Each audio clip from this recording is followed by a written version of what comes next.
Assalamualaikum warahmatullahi wabarakatuh.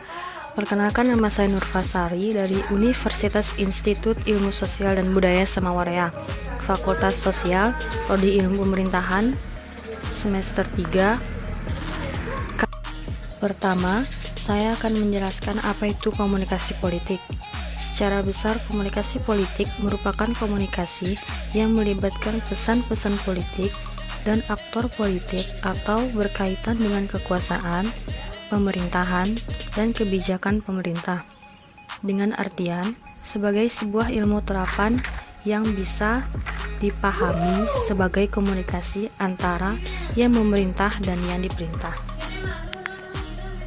Adapun komunikasi politik menurut para ahli, Almond dan Powell. Menurut Almond dan Powell, sebagai fungsi politik sama-sama fungsi artikulasi, agregasi, sosialisasi, dan rekrutmen yang terdapat dalam suatu sistem politik dan komunikasi politik.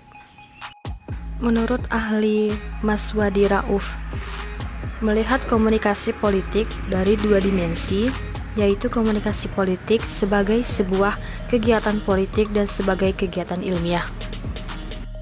Komunikasi politik terdiri dari berbagai unsur, antara lain, 1. Komunikator politik. Komunikator politik adalah mereka yang dapat memberi informasi tentang hal-hal yang mengandung makna mengenai politik, misalnya presiden, menteri, anggota DPR, politisi, dan kelompok-kelompok penekan dalam masyarakat yang bisa mempengaruhi jalannya pemerintahan.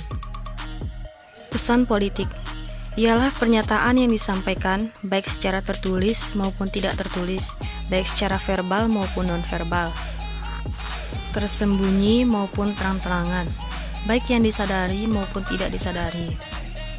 Isinya mengandung politik, misalnya pidato politik, pernyataan politik, buku brosur, dan surat kabar yang mengenai politik. Saluran atau media politik ialah alat atau sarana yang digunakan oleh para komunikator dalam menyampaikan pesan-pesan politik.